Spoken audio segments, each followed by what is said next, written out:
ہم کہہ رہے ہیں کہ نہیں جی آپ بالکل الگ کریں سیاست کو اور دین کو.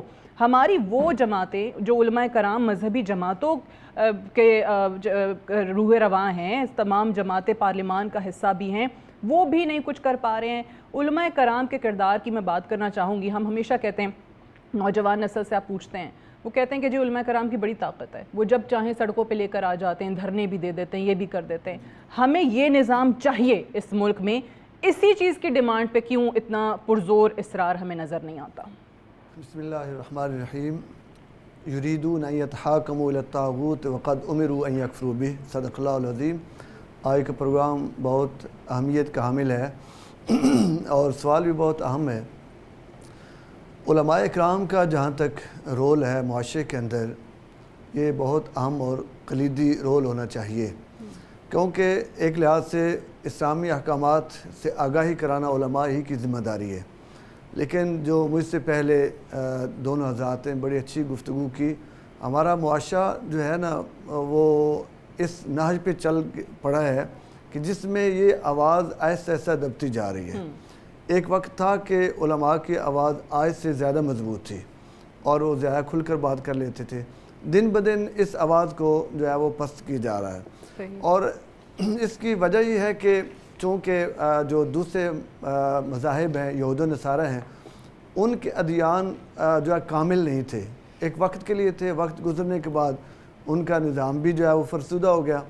تو ان کے کلیسا یا ان کے جو عبادت خانے تھے وہاں شدت بھی تھی, افراط و تفریط تھا وہاں.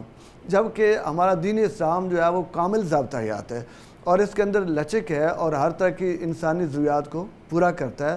اور اس کے اندر سب سے اہم اعلان اللہ رب العزت یہ فرمایا کہ ما جعل اللہ علیکم فی الدین من حرج.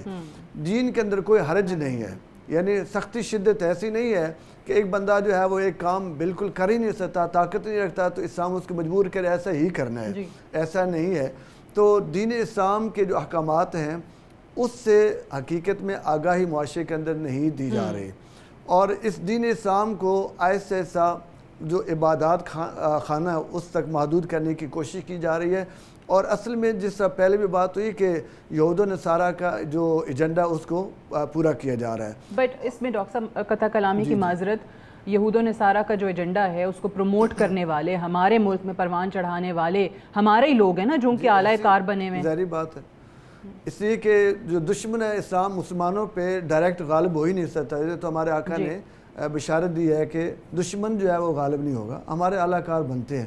تو اس کے اندر جو ہے ضرورت ہے وہ یہ ہے کہ سب سے پہلے تو اپنے دین کو کامل دین سمجھ کر اس کو سٹڈی کیا جائے, اور جنہوں نے سٹڈی کیا اور انہیں چاہیے کہ حق کی آواز صحیح طریقے سے بلند کریں اور اس کے اندر بھی افراط و تفریط, شدت, نفرت کو دور کر کے اس انداز سے تبلیغ کی جائے, اس انداز سے آواز کو بلند کیا جائے کہ اگلا بات سننے کے لیے تیار ہو. جبکہ ہمارے ہاں اس ماحول کے اندر بھی اتنی شدت جو ہے وہ پیدا کر دی گئی کہ دو مختلف رائے رکھنے والے لوگ ایک دوسرے سے بات نہیں کر پاتے.